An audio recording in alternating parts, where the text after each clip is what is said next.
Eu os convido a abrir a palavra do Senhor no Evangelho de Marcos e, retomando a nossa série de mensagens neste Evangelho, nós vamos hoje ao capítulo 10. Evangelho de Marcos, capítulo 10. Vamos ler os 12 primeiros versos deste capítulo. Marcos, capítulo 10, versos de 1 a 12. Eu farei a leitura, peço que os irmãos acompanhem e recebam com fé, deem guarida no coração a palavra que é a palavra de Deus. Marcos capítulo 10, a partir do verso 1 até o verso de número 12. Ela diz assim: Saindo dali, Jesus foi para o território da Judeia e para além do Jordão.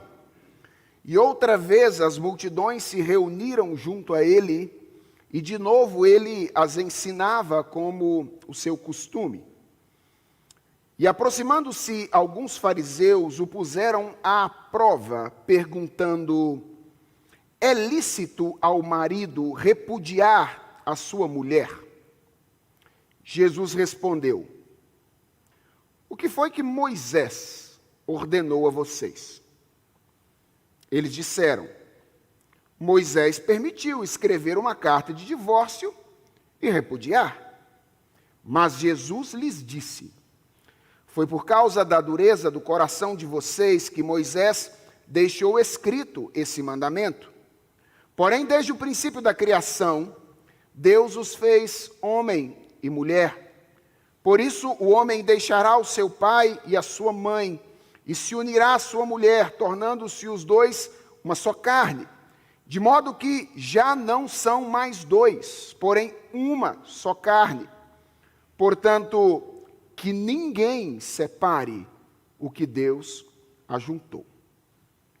Em casa, os discípulos voltaram a fazer perguntas sobre esse assunto. E Jesus lhes disse: quem repudiar a sua mulher e casar com outra, comete adultério contra aquela. E se ela repudiar o seu marido e casar com outro, comete adultério. Vamos orar? Senhor, nós carecemos da Tua graça em todos os momentos da nossa vida, e nesse momento nós carecemos da Tua graça de um modo todo especial, pois vamos ouvir a exposição da Tua palavra. Dá fidelidade ao Teu servo e dá também atenção e zelo aos meus irmãos que vão ouvir a Tua palavra nessa noite. Que a Tua voz seja ouvida entre nós, é a nossa oração, em nome de Jesus. Amém. Irmãos, essa é uma passagem difícil. Não tanto pela dificuldade de compreender aquilo que ela ensina, mas porque ela trata de um assunto sensível, o divórcio. Falar sobre divórcio é sempre algo desconfortável.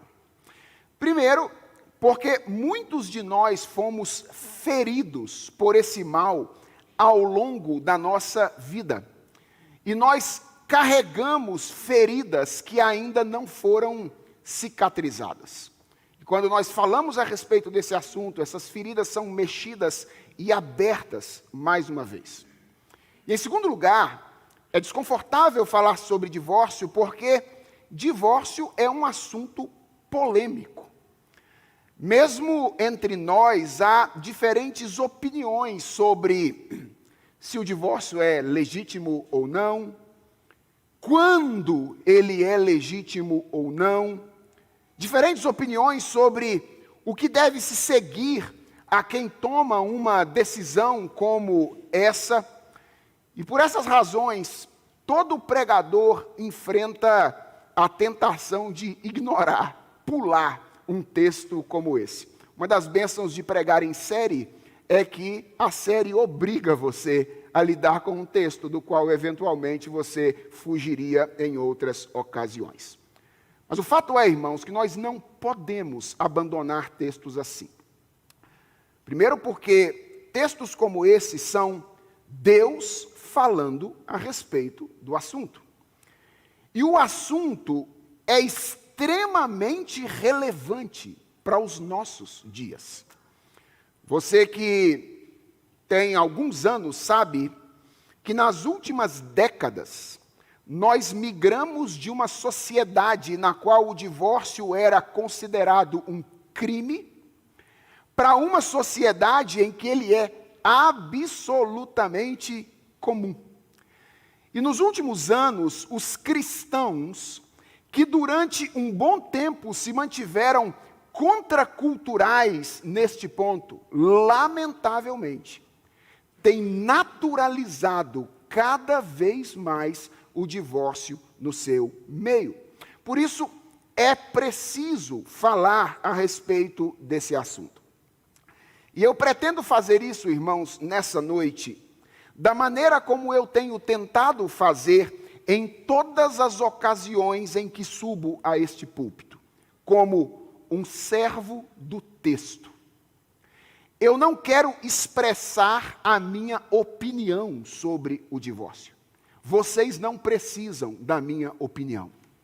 A minha opinião não importa. Eu quero que vocês ouçam a Jesus. E que vocês entendam o que Jesus tem a dizer a respeito desse assunto tão difícil. O texto nos convida a começar refletindo a respeito de motivações. O texto que nós estamos estudando hoje, irmãos, apresenta um diálogo que Jesus teve com alguns fariseus. Jesus estava na região da Judeia, isso é importante, daqui a pouco vai ficar claro. Estava ensinando as multidões inicialmente, como ele costumava fazer, quando alguns fariseus se aproximaram dele com uma pergunta, que está registrada aí em Marcos, no versículo 2. A pergunta é lícito ao marido repudiar a sua mulher? E de início eu creio que nós precisamos entender duas coisas aqui. Primeiro, nós precisamos entender a pergunta. E eu digo isso porque repudiar é um termo que para nós costuma ter um peso maior do que o peso que ele tem nessa pergunta dos fariseus. Quando a gente lê a palavra repudiar, a gente sempre costuma pensar em coisas meio estranhas, como abandonar, desamparar, às vezes até agredir. Mas atenção, na pergunta dos fariseus, o termo não tem esse peso. Ele significa simplesmente deixar ir ou liberar. O que os fariseus querem saber é se é legítimo o divórcio. E Mateus nos ajuda a entender o que os fariseus querem saber nessa ocasião. Porque lá em Mateus, onde a pergunta já pressupõe um pouco do status quo do debate da época, e daqui a pouco a gente vai ver isso também, a pergunta é ainda mais clara. Se você der uma olhada em Mateus, no capítulo 19, verso de número 3, você vai perceber que Mateus registra a pergunta dos fariseus da seguinte maneira: é lícito ao homem repudiar a sua mulher, atenção a isso, por qualquer motivo. Fosse hoje, talvez a pergunta dos fariseus fosse mais ou menos o seguinte: Jesus, é correto separar por incompatibilidade de gênios? É correto separar porque um gosta da escova de dente de um jeito, o outro gosta da escova de dente de maneira diferente? Jesus, é correto separar porque minha mulher está deixando cabelo demais na escova e eu estou começando a ficar irritado com ela?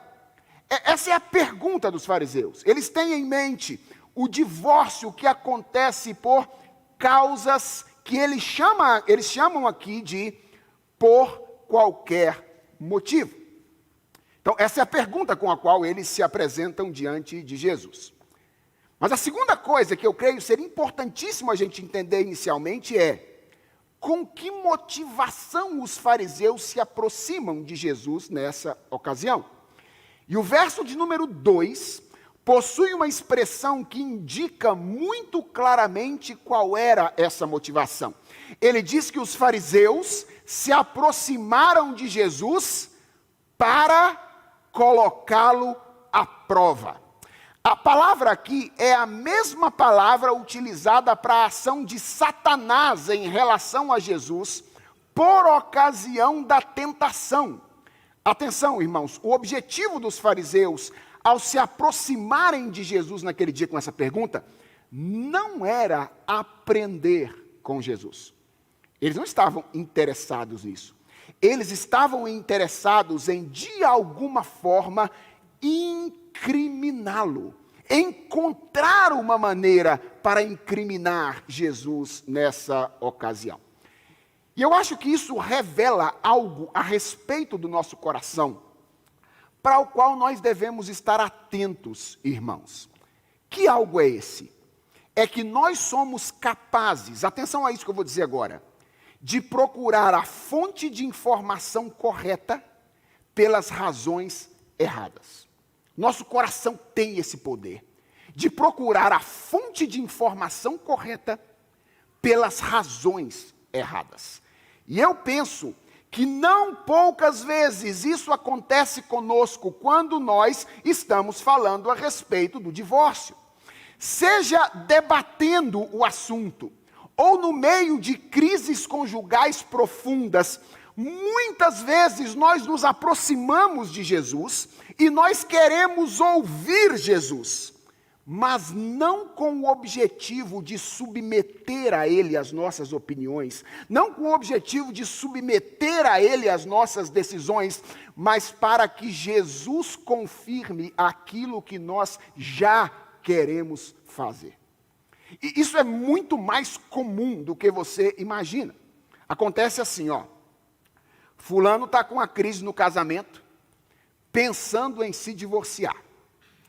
Aí ele vai à igreja no domingo e ouve um sermão pregado pelo pastor que enfatiza a soberania de Deus. Que Deus é soberano, que Deus governa todas as coisas. E aí ele vai embora para casa e segunda-feira de manhã ele sai e então ele encontra um amigo advogado que ele não via há anos. O que o indivíduo faz? Ele liga os pontos na cabeça dele e diz assim: está aí a prova de que meu divórcio é da vontade de Deus. Fui na igreja ontem, ouvi um sermão sobre a soberania de Deus, cheguei na segunda-feira, encontrei o meu amigo advogado que eu não via antes, está aqui a comprovação de que Jesus está chancelando aquilo que eu desejo fazer. Veja, esse indivíduo também sabe que existem tentações, e ele também sabe que as tentações procedem do diabo. Mas nesse momento, porque ele quer fazer outra coisa, ele lê as circunstâncias como se Deus estivesse validando aquilo que ele já deseja fazer. Percebe como às vezes nós nos aproximamos de Jesus Cristo, mas nós queremos não aprender com o que Ele tem a dizer para nós, mas que Ele valide aquilo que nós já queremos fazer? Outras vezes, nós queremos ouvir a Jesus para afirmar a nossa suposta superioridade espiritual em relação a outras pessoas. Nós queremos, por exemplo, saber quando o divórcio é legítimo. Quando o divórcio não é legítimo, com a finalidade de olhar para as outras pessoas ao nosso redor e dizer: eu sou melhor do que ele. Porque olha só, eu ainda não divorciei, ele divorciou. E não foi um divórcio legítimo. Veja, nós nos aproximamos da fonte de informação correta, mas com a motivação equivocada. E eu quero começar ao apontar essa motivação maligna dos fariseus nessa noite, dizendo que ninguém se beneficia do ensino de Jesus quando se aproxima dele com essas motivações. Irmãos, nós vamos olhar para palavras difíceis, para palavras duras, E o meu ponto é dizer que se nós queremos nos beneficiar daquilo que Jesus Cristo ensina nessa passagem, nós precisamos nos aproximar dele aqui com uma devoção sincera, reconhecendo a autoridade que Jesus tem e desejando submeter as nossas opiniões e as nossas decisões às palavras de Jesus Cristo. Por mais difícil que isso seja, por mais impopular que isso seja, isso é o que Deus espera de nós. Que nos aproximemos do seu Filho, não para que Ele valide o que queremos fazer, não para aprender com Ele com a finalidade de nos ver como melhor do que os outros, mas com a finalidade de dizer, eu quero que a minha visão de mundo seja modelada pela palavra do Filho de Deus. Já entendemos a pergunta e a motivação, certo? Agora vamos tentar entender qual era a estratégia dos fariseus nessa ocasião. A estratégia, irmãos, era basicamente criar uma situação desconfortável para Jesus. Veja o cenário. Onde é que Jesus estava? Jesus estava na região da Judeia. Vocês se lembram quem é que governava a Judeia nessa ocasião? Era Herodes. Vocês se lembram o que é que Herodes tinha feito com João Batista? Herodes tinha mandado decapitar João Batista. E vocês se lembram por que Herodes havia mandado decapitar João Batista? Porque João diretamente confrontava na sua pregação Herodes e a sua relação civil. Herodes estava casado com a sua ex-cunhada, envolvido em uma relação que nascera de um duplo divórcio. Ele havia se divorciado da primeira mulher, a atual mulher dele havia se divorciado do primeiro marido, que era irmão dele, e agora eles haviam se ajuntado. E João Batista pregava contra o divórcio de Herodes. E essa foi a razão, ou contra a situação de Herodes. E essa foi a razão pela qual João Batista perdeu a sua cabeça. O divórcio, portanto, era um assunto delicado na região onde Jesus estava naquela ocasião. E em segundo lugar, o divórcio era um tema polêmico entre os intérpretes autorizados do judaísmo da época. Naquele período, irmãos, o debate em torno do divórcio tinha a ver basicamente com o entendimento de um texto bíblico. Abra sua Bíblia em Deuteronômio capítulo 24, versos de 1 a 4. A maneira como se interpretava esta passagem era a fonte das polêmicas naquela ocasião. Em Deuteronômio capítulo 24, versos 1 a 4, Moisés diz assim: se um homem tomar uma mulher e se casar com ela, e se ela não lhe for agradável aos seus olhos, por ter ele achado coisa indecente nela, e se ele escrever uma carta de divórcio e a entregar à mulher e a mandar embora, e se ela, saindo da casa dele, for e se casar com outro homem, e se este passar a odiá-la e escrever uma carta de divórcio e a entregar à mulher e a mandar embora de sua casa, ou se este último homem que a tomou para si por mulher vier a morrer, então, atenção, tudo que eu li até agora foi condição hipotética, certo? É Moisés dizendo, se acontecer isso, a lei vem agora. Qual é a lei? Então, diz aí Moisés, o primeiro marido dessa mulher que a mandou embora, não poderá casar-se de novo com ela, depois que foi contaminada, pois é abominação diante do Senhor. Assim, vocês não farão pecar a terra que o Senhor, seu Deus, lhes dá por herança. Veja que a passagem é longa, mas os intérpretes da época se atinham basicamente ao significado de uma expressão. Qual era a expressão? era a expressão coisa indecente. Lá no comecinho, Moisés disse, se um homem tomar uma mulher e se casar com ela, e se ela não for agradável aos seus olhos, por ter ele achado coisa indecente nela, os intérpretes leram isso, perceberam, por conta deles, que Moisés já estava validando o divórcio, e agora perguntaram, o que seria esse negócio de coisa indecente? E havia basicamente duas escolas naquela época, que carregavam o nome de dois grandes rabinos famosos. Uma era a escola de Shammai, que era uma escola bem conservadora, e que fazia uma interpretação bem estrita dessa expressão, identificando-a especificamente com o adultério, ou a infidelidade sexual. Então, para a escola mais conservadora, coisa indecente era infidelidade sexual. E havia uma segunda escola, que era a escola de Hillel, um pouco mais liberal, que fazia uma interpretação mais elástica dessa expressão, identificando essa expressão a qualquer coisa que fosse desagradável ou vergonhosa, ou considerada desagradável ou vergonhosa pelo marido. Então, coisa indecente para a escola de Hillel poderia ser, por exemplo, deixar a comida queimar, certo?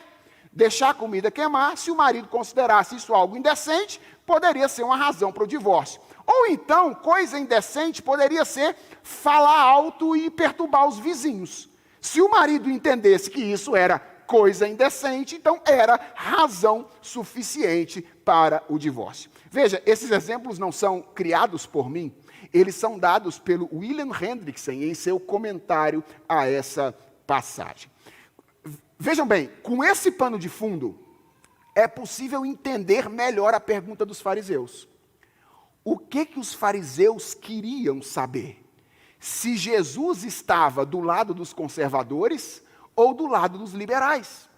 Como a postura mais comum era a dos liberais, de que o divórcio era possível por qualquer razão, eles se apresentam diante de Jesus e perguntam, Jesus, Hillel estava certo?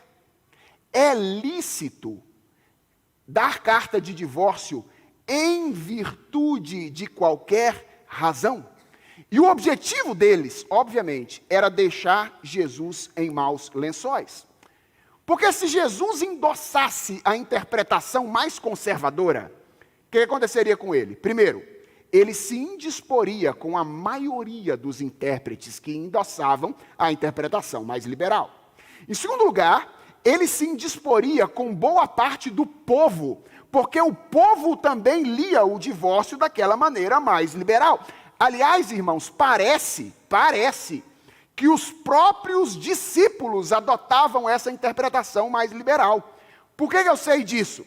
Porque Mateus diz que quando os discípulos ouviram Jesus pregar o sermão que ele pregou nessa ocasião, eles disseram o seguinte: se essa é a condição do homem relativamente à sua mulher, não convém casar. Ou seja, quando Jesus terminou de falar, os discípulos falaram assim, é isso? Então é melhor ficar solteiro. Então parece que os discípulos também endossavam aquela interpretação mais liberal. Em terceiro lugar, Jesus se indisporia com Herodes, que estava na condição que estava. E em quarto lugar, ele poderia ser acusado injustamente de incoerência por comer e beber com as pessoas que ele estava agora condenando. Lembra que Jesus comia e bebia com os pecadores? Eles poderiam dizer, como é que você está dizendo que não pode se você senta e come e bebe com eles? Por outro lado, se Jesus endossasse a interpretação da escola mais liberal, ele se indisporia com os intérpretes da outra escola. Não eram a maioria, mas existiam intérpretes que interpretavam do outro jeito. Em segundo lugar, ele se indisporia com a outra parte do povo, sobretudo com quem? Com as mulheres, que eram as mais prejudicadas pelo liberalismo quanto ao divórcio naquela ocasião. E em terceiro lugar, Jesus facilmente poderia ser acusado de frouxidão moral. Vejam, irmãos, o que os fariseus estão tentando fazer aqui. Eles estão tentando armar uma arapuca. Eles estão tentando manipular o discurso para deixar Jesus em maus lençóis, sem uma resposta que não lhe comprometesse.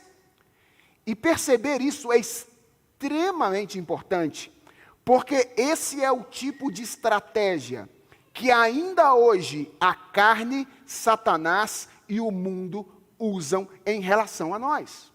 Eu não sei se vocês já perceberam isso, irmãos, mas quer nós estejamos debatendo sobre o divórcio, quer nós estejamos no meio de crises conjugais, sabem qual é o grande esforço dos nossos inimigos? É quase sempre nos convencer de que o divórcio é a única alternativa possível. Quem já conversou com pessoas que defendem ardorosamente o divórcio, ou quem já conversou com pessoas que estão decididas a se divorciar, sabe que um dos argumentos mais comuns é o de que não tem outro jeito. É mais ou menos o seguinte, o argumento: é melhor a gente ser amigo divorciado do que inimigo casado. Não é isso que as pessoas dizem? Olha, não dá mais, não tem jeito. Passou daqui, a gente vai começar a se pegar de um jeito que não é legal. Então, é melhor a gente se separar e ser amigo separado do que ser inimigo casado. E isso parece lógico, não é verdade? A gente olha para o cenário e isso parece fazer sentido. Qual é o problema dessa tese? É que essas não são as duas únicas opções. Quem disse que só existem duas opções? Onde é que está o poder de Deus? Onde é que está o Deus que transforma o vale de ossos secos e dá vida a esse vale que outrora era algo sem vida? Quando alguém argumenta desse jeito, irmãos, ele já foi levado pela estratégia do inimigo, que é semelhante à estratégia usada pelos fariseus contra Jesus Cristo naquela ocasião. Sabem o que os fariseus tinham esquecido? Eles tinham esquecido que eles não estavam lidando com qualquer um. Eles estavam lidando com o Filho de Deus. E Jesus tinha uma resposta para eles. Vamos dar uma olhada na maneira como Jesus responde aos fariseus nessa ocasião. O texto diz que Jesus começa a sua resposta aos fariseus com uma pergunta. Jesus fazia isso com frequência. Ele recebe a pergunta e ele então devolve outra pergunta. Ele olha para os fariseus e diz: o que foi que Moisés ordenou a vocês? Irmãos, essa é uma pergunta fantástica. Por que ela é fantástica? Primeiro, porque ela desloca a discussão para o lugar de onde ela nunca deveria ter saído. Quando os fariseus se aproximaram de Jesus para conversar sobre o divórcio, qual era o ponto de partida deles? Qual era o quadro de referência deles? Era a opinião teológica. Shammai ou Hillel? Quem é que tem razão? E Jesus começa perguntando: o que diz a Bíblia? Vocês estão preocupados com o que diz a tradição, com o que diz o rabino X, com o que diz o rabino Y. Jesus olha para eles e diz: o que diz a Bíblia? E isso chama a nossa atenção para um risco constante que nós corremos ao enfrentar assuntos práticos como esse. Sabe qual é o risco, irmãos? Eu acho que muitos de nós incorremos nele. É fazer de outra coisa que não a palavra de Deus, o fundamento das nossas opiniões e das nossas decisões. Naquele tempo, para os fariseus, era o rabino X, o rabino Y. Para nós é a nossa lógica individual, os nossos próprios sentimentos, a opinião dos nossos amigos, a opinião daqueles que estão nas redes sociais. O que tem de cristão que, quando precisa de orientação a respeito de relacionamentos, ao invés de procurar pessoas provadas para fazer isso, vai atrás de influencers sociais na internet, não está no script. E isso é um problema. Porque uma das grandes marcas de um cristão, atenção a isso, é que as suas opiniões e as suas decisões não são determinadas pelo que pensam ou pelo que sentem ele ou os outros. Se você é um cristão, uma das marcas suas precisa ser: o que eu penso e o que eu faço não é algo que eu decido a partir da minha lógica ou a partir dos meus sentimentos. Eu não sigo o ritmo que o mundo oferece para mim. O meu ponto de referência é aquilo que Deus diz em sua palavra. E presta atenção, meus irmãos. Se o próprio Senhor Jesus Cristo recorreu à Bíblia quando o assunto era um assunto prático como o divórcio, será que nós não deveríamos fazer o mesmo? Deveríamos fundamentar a nossa opinião naquilo que nós pensamos ou naquilo que nós sentimos ou naquilo que Deus revela em sua palavra. Então, vejam, em primeiro lugar, a pergunta de Jesus ela é fantástica, porque ela desloca o debate para o lugar de onde ele nunca deveria ter saído. O que diz a Escritura? E em segundo lugar, ela é fantástica porque ela expõe os fariseus. Veja como os fariseus respondem à pergunta de Jesus. Quando Jesus pergunta: o que foi que Moisés ordenou a vocês? Eles olham para Jesus e dizem: Moisés permitiu escrever uma carta de divórcio e repudiar. Irmãos, como é que vocês leem essa resposta dos fariseus? O que parece a vocês essa resposta? Parece correta, não é mesmo? Primeiro, essa é uma resposta absolutamente superficial e legalista. O que Jesus tinha perguntado? O que Moisés disse sobre o assunto. E os fariseus pegaram tudo aquilo que Moisés havia dito no Pentateuco inteiro e reduziram a Deuteronômio capítulo 24. Utilitarista, né? Pega a resposta que interessa de alguma forma e oferece essa resposta a Jesus Cristo. E em segundo lugar, preste muita atenção nisso. Essa é uma resposta absolutamente enviesada, para não dizer mentirosa. Leia Deuteronômio 24 de novo. Vá para a sua Bíblia, leia Deuteronômio 24 de novo. E deixa eu te fazer uma pergunta. Moisés está permitindo o divórcio em Deuteronômio capítulo 24? A resposta é não. Moisés em nenhum momento permite divórcio em Deuteronômio 24. Ele pressupõe o divórcio. Deuteronômio 24 não foi escrito para estimular uma prática. Ele foi escrito para regular uma prática que já acontecia com a finalidade de desencorajá-la. Qual é o contexto? O contexto é: o povo de Israel está saindo do Egito, depois de 400 anos de influência de uma mentalidade pagã. Ao que tudo indica, o povo havia assimilado a visão de casamento comum no Egito e criado o costume de trocar de cônjuge como se troca de roupa. Então Moisés escreve Deuteronômio 24 para legislar dizendo, é isso que Moisés diz: pense bem antes de se divorciar da sua esposa. Porque se você se divorciar dela, e ela se tornar a esposa de uma outra pessoa depois, e essa pessoa ou abandoná-la, ou então essa pessoa morrer, qual é a lei de Moisés? Você não poderá tomá-la por esposa novamente. Moisés não está legislando sobre divórcio, permitindo o divórcio de Deuteronômio 24.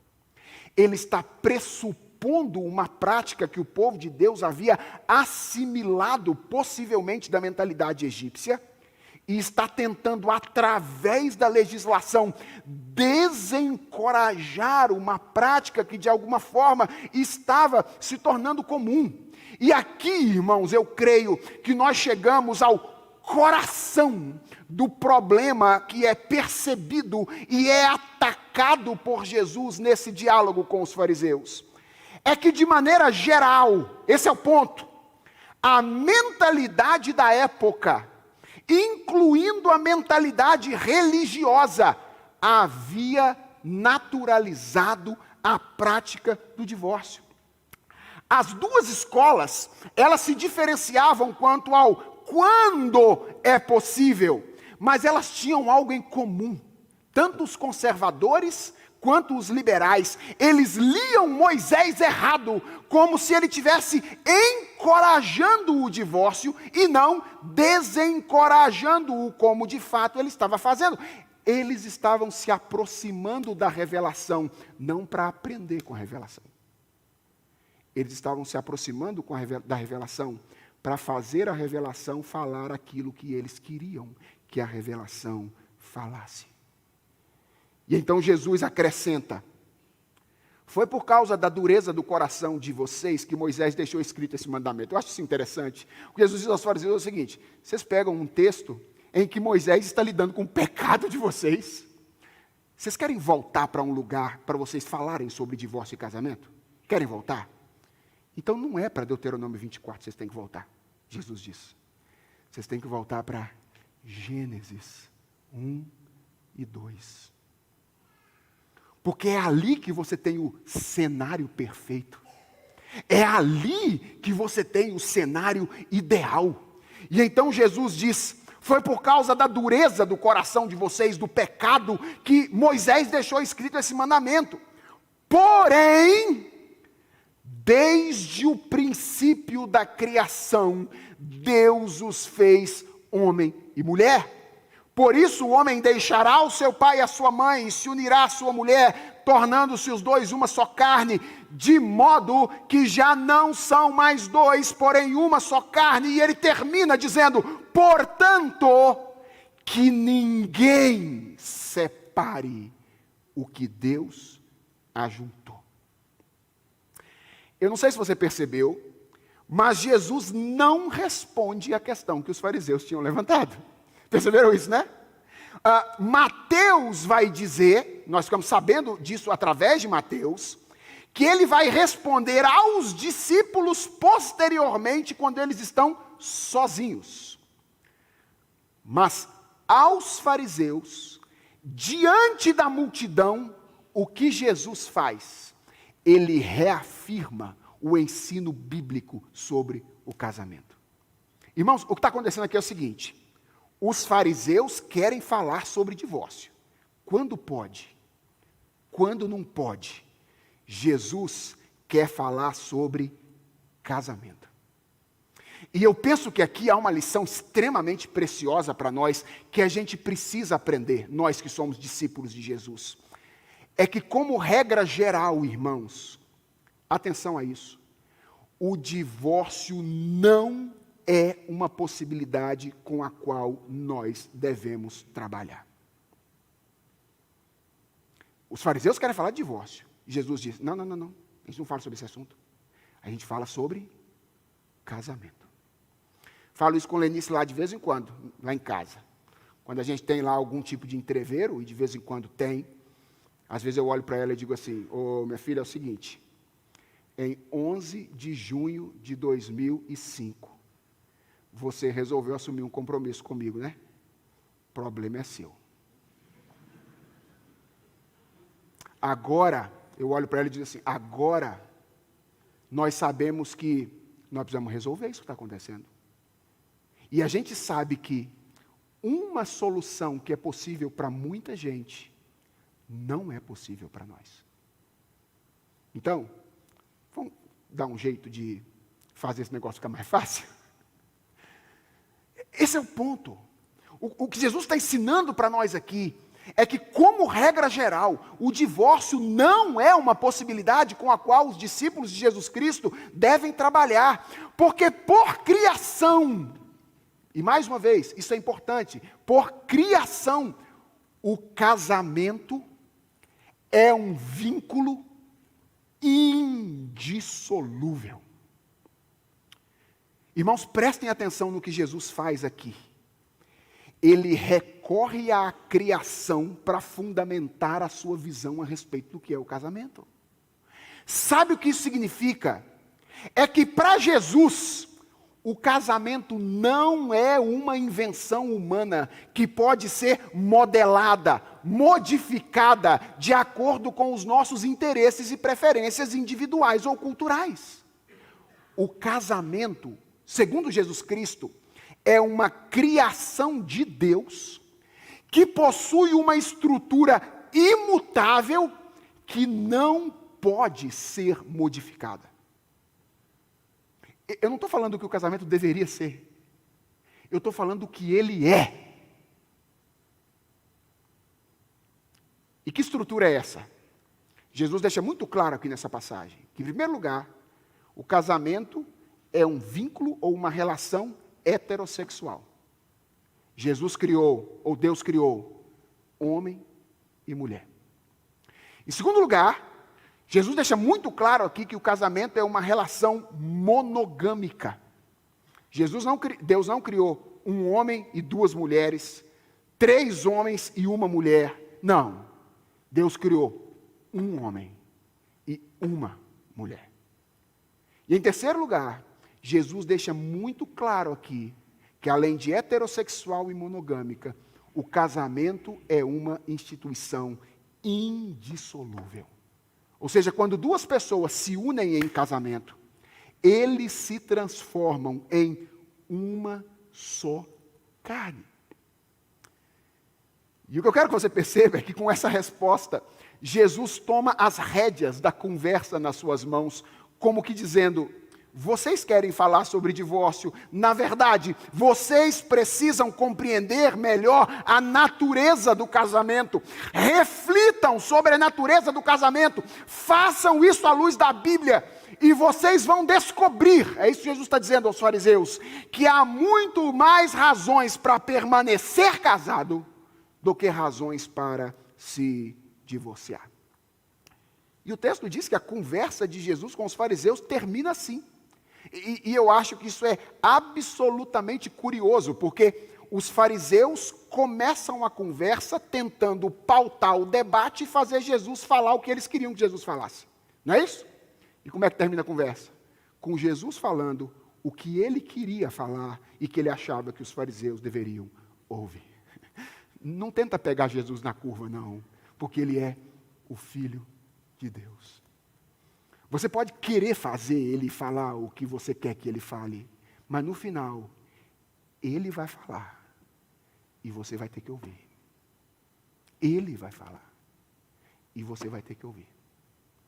Porque ele é Senhor, ele é o Filho de Deus, ele é a própria palavra encarnada de Deus. A conversa com os fariseus termina assim.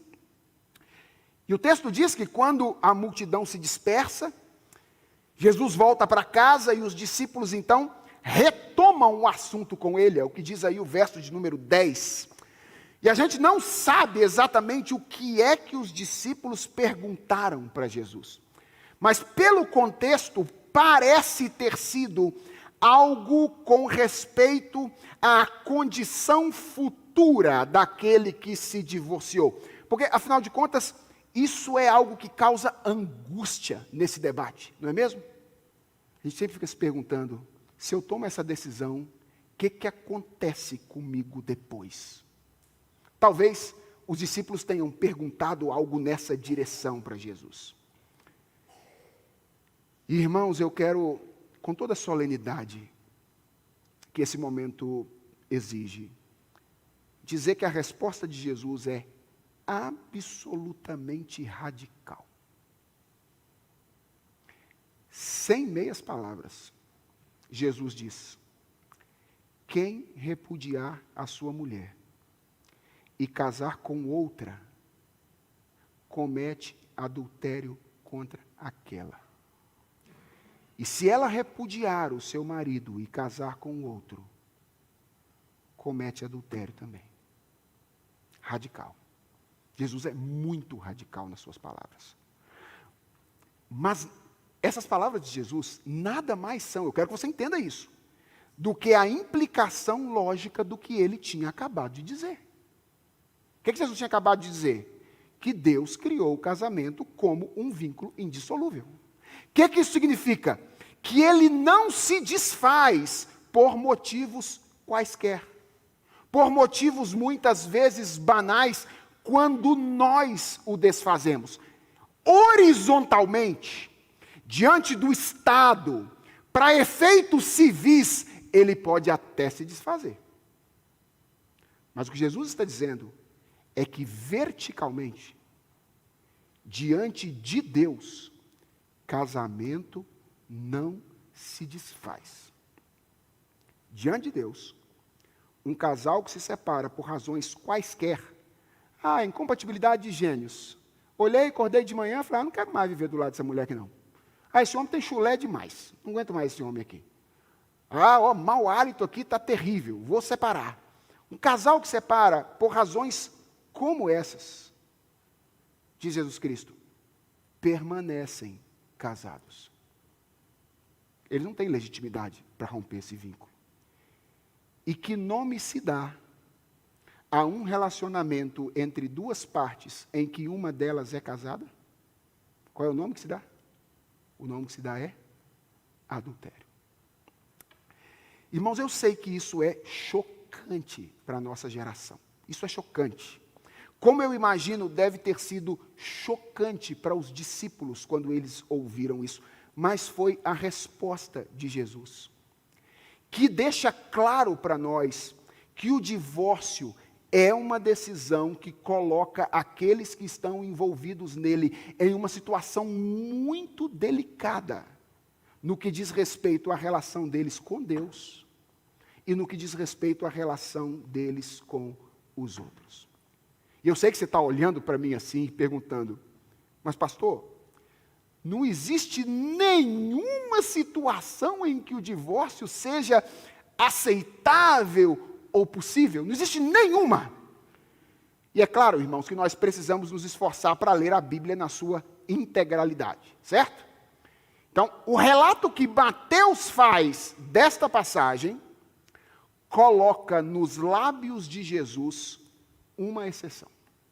Se você der uma olhada em Mateus capítulo 19, verso 9, você vai ler que Jesus disse o seguinte: eu, porém, lhes digo, quem repudiar a sua mulher, não sendo por causa de relações sexuais ilícitas, e casar com outra, comete adultério.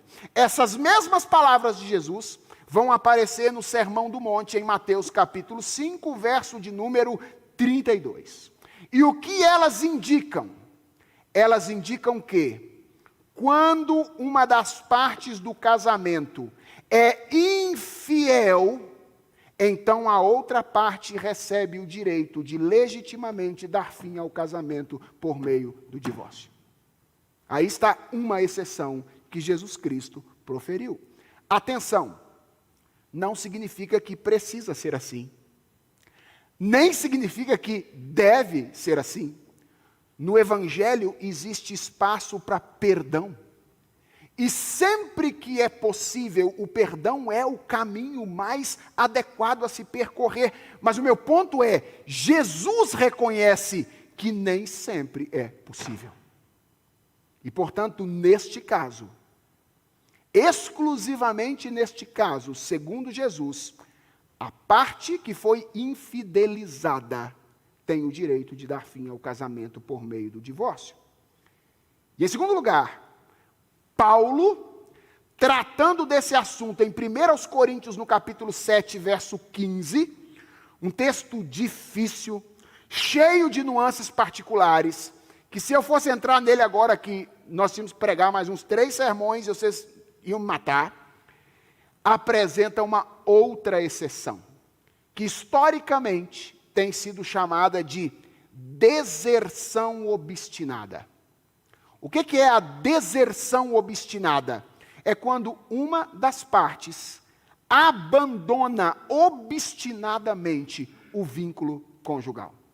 Neste caso, e muitos intérpretes incluem aí, por exemplo, casos de violência doméstica. Neste caso, há um abandono ou uma deserção obstinada. Neste caso, o vínculo pode ser desfeito pela parte abandonada através do divórcio. Essas, no entanto, irmãos, são exceções. Elas tornam o divórcio possível, mas não fazem do divórcio algo bonito e prazeroso. Porque Deus não criou o casamento para terminar em separação. Quando duas pessoas se colam, a cola do casamento é tão forte que é impossível romper sem que haja estrago. E na grande maioria das vezes, o estrago não é só para as duas pessoas que se envolveram nessa relação que terminou assim, não. É estrago para os filhos, é estrago para os pais, é estrago para os amigos, é estragos para a sociedade. Olha o quanto a nossa sociedade sofre com a dificuldade de criar filhos de casamentos que não foram para frente. Há um sofrimento generalizado quando isso acontece. O que Jesus está dizendo aqui é que os discípulos dele devem saber disso e não devem funcionar na lógica vigente nesse mundo. Porque quando nós nos tornamos discípulos de Jesus, a nossa vida comum, a nossa vida em casa, precisa ser impactada pela nossa relação com Ele. Irmãos, eu quero terminar a mensagem dessa noite fazendo 4 rápidas aplicações a 4 diferentes grupos de pessoas que estão me ouvindo possivelmente nessa ocasião. Em primeiro lugar, eu quero falar com você que está me ouvindo aqui e que ainda não se casou, certo? Quero falar com você que é solteiro. A orientação da palavra de Deus para você nessa noite é: pense bem antes de casar. Pense bem antes de casar. E atenção, pense bem não é, tenha a garantia que você escolheu a pessoa certa. Porque esse é um outro erro nosso, né? A gente sempre bota a culpa nos outros, né? O problema do meu casamento é que eu escolhi a pessoa errada. O problema é o outro, não sou eu. Então, quando eu digo pense bem antes de casar, eu não estou falando de escolher a pessoa certa. Estou falando, case com as motivações adequadas, estabelecidas na Escritura. Não existe pessoa certa, certo? Não existe pessoa certa. O que existe são as motivações corretas de duas pessoas para se colocarem à disposição de Deus para fazer aquilo que Deus deseja que eles façam juntos. Então, pensem bem antes de casar. Eu quero ler para vocês as palavras do bispo Riley, J.C. Riley, comentando esse texto. Ele diz assim, guardem isso no coração: de todas as relações da vida, nenhuma deve ser considerada com toda a reverência e ser assumida tão cuidadosamente quanto a relação entre marido e mulher. Nenhuma outra relação traz tanta felicidade se nela as pessoas entram de forma pensada, sabiamente e no temor de Deus. Em nenhuma outra relação será vista tanta miséria se for assumida de forma inadvertida, superficial, desregrada e sem reflexão. Nada resulta em mais benefício para a alma do que quando as pessoas se casam no Senhor. Entretanto, nada na vida traz mais prejuízo à alma do que quando a fantasia, a paixão ou qualquer outro motivo carnal são a causa da união. Sabe qual é o problema, irmãos? Que nós estamos colhendo as consequências, a igreja está colhendo as consequências no mundo contemporâneo. É que, lamentavelmente, Muitos dos nossos jovens, adolescentes, estão entrando no casamento por razões que não são as razões pelas quais eles deveriam entrar. O casamento é uma instituição de formação moral e espiritual. Foi para isso que Deus criou essa instituição. Mas eu suspeito que tem muita gente se casando por motivos românticos. Muita gente se casando por motivos sexuais até, enquanto não deveriam fazê-lo nessa perspectiva. Então, solteiros, pensem bem antes de casar. Porque a escolha que vocês fizerem para o casamento será uma escolha para a vida inteira. Em segundo lugar, eu quero falar aos casados que estão me ouvindo e que estão em crise. Talvez seja o seu caso. Você esteja me ouvindo e talvez esteja aí dando um cutucão no seu marido, um cutucão na minha esposa, na sua esposa. Isso aí é para nós. Talvez vocês estejam vivendo crises conjugais. Minha palavra a vocês nessa noite é: a menos que vocês estejam entre as exceções bíblicas, nem considerem o divórcio como opção. O divórcio não é uma opção para você, se você é um discípulo de Jesus Cristo. Ele pode parecer o caminho mais lógico, pode parecer o caminho mais indicado pelos seus amigos no trabalho, pelos seus amigos de rede social, mas ele não é o recomendado por Deus e ele não é o mais rico. Pastor, mas as coisas estão difíceis lá em casa. A gente não consegue mais se olhar, pastor. Já tem meses que a gente tem brigado quase todos os dias. Meu irmão, considere o poder de Deus. Considere a obra de Jesus Cristo. E trabalhe pela restauração do seu casamento. E permita-me dar uma palavra a você.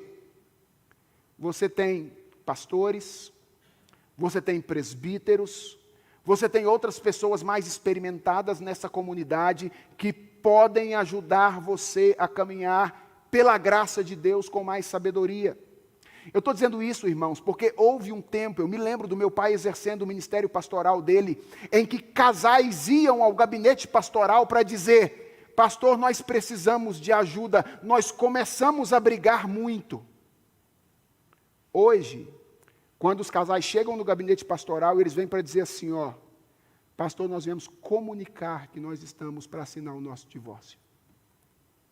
As pessoas parecem que querem viver a vida sozinhos, lidar com seus problemas sozinhas, e elas não encontram poder da parte de Deus para lutar contra as lutas que estão tendo. Então, casados em crise, não considerem a possibilidade do divórcio. Busquem ajuda.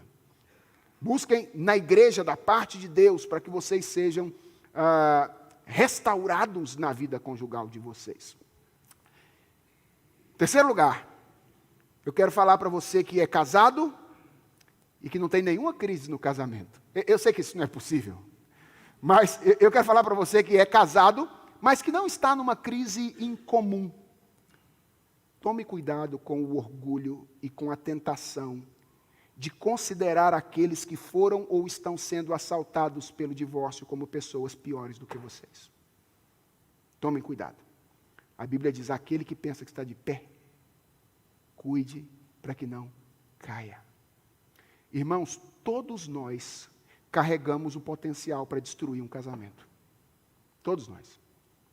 O nosso coração carrega, de cada um de nós, carrega todo o potencial necessário para estragar aquilo que Deus fez.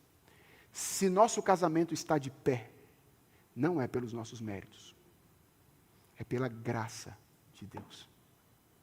Então não olhe para as pessoas e diga: eu sou melhor do que elas. Ó, fez uma coisa dessa. Isso pode acontecer com você. Você carrega esse potencial.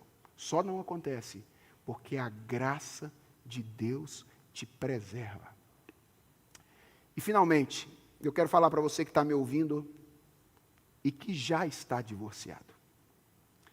Eu imagino que essa mensagem pode soar esmagadora para você. E talvez ela de fato seja esmagadora. Mas eu quero lembrar você que o esmagamento produzido pela verdade de Deus não precisa ser o esmagamento da destruição.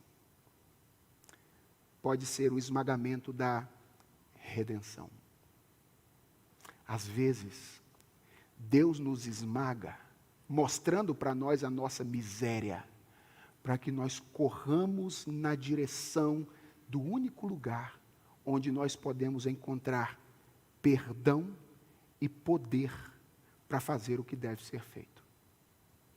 Talvez a sua pergunta seja, pastor, o que deve ser feito? Bem, isso não é simples, porque cada situação é uma situação diferente. O que eu sei, porque a Bíblia diz, é que tudo começa com arrependimento e fé. Se você verdadeiramente se arrepender, se você confiar em Jesus Cristo, não interessa o caminho que você tenha tomado ao longo da vida, Deus pode restaurar a sua situação. Isso vai exigir de você decisões sérias, que você precisará tomar posteriormente ao tomar essa decisão. Mas eu quero que você saia daqui nessa noite esperançado. O divórcio não é um pecado sem perdão. Não é. Existe perdão para pessoas que não conseguiram revelar através do seu casamento aquilo que deveria ter revelado, que é a maneira como Deus e o seu povo se relacionam em um vínculo indissolúvel. Existe perdão. Existe perdão. Arrependa-se, creia, venha a Jesus Cristo, busque ajuda e você poderá encontrar perdão e poder para fazer aquilo que deve ser feito. Vamos orar? Senhor nosso Deus e Pai, o Senhor mesmo criou o casamento. E Tu fizeste isso para revelar a maneira como o Senhor se relaciona conosco, por meio de um pacto indissolúvel.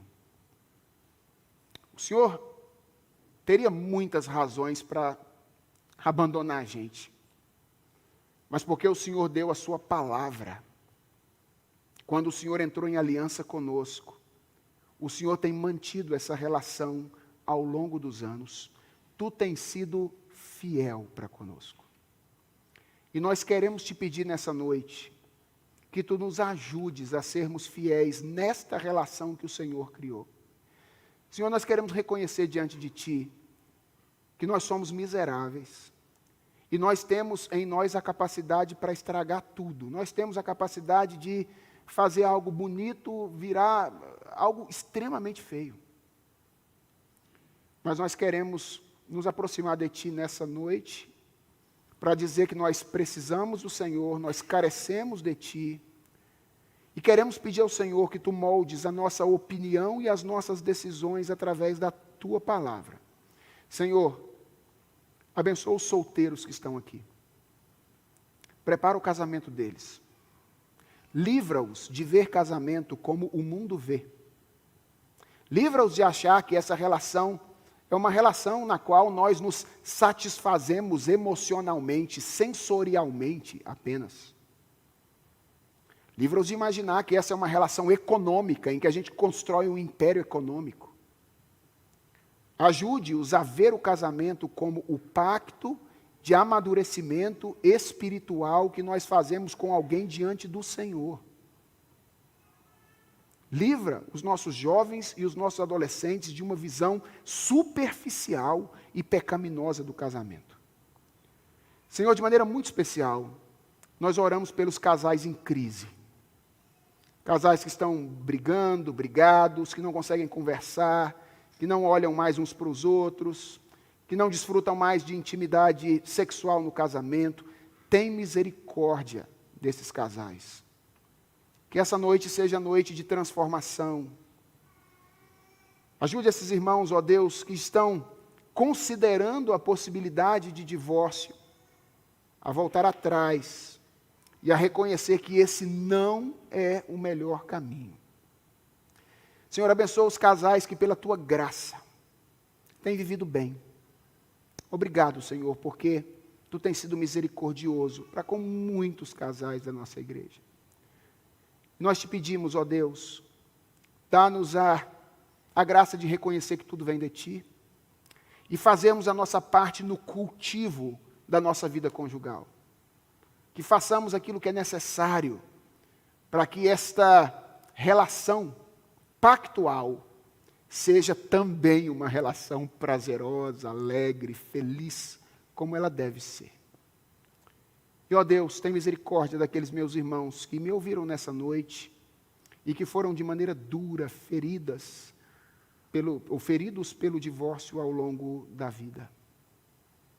Senhor, se há como voltar atrás ainda, nós pedimos ao Senhor que hoje seja a noite de transformação. Se há efeitos que são duradouros, com os quais nossos irmãos terão que conviver com eles, Senhor, ajude-os. Não os permita sentirem-se destruídos pela palavra dessa noite. Que se eventualmente eles se sentirem esmagados, o esmagamento do Senhor os impulsione a correr para Jesus Cristo, em arrependimento e fé, para encontrarem em Ti o perdão e o poder de que precisam, porque Ele está disponível no Senhor. E por isso nós Te adoramos, em nome de Jesus Cristo. Amém.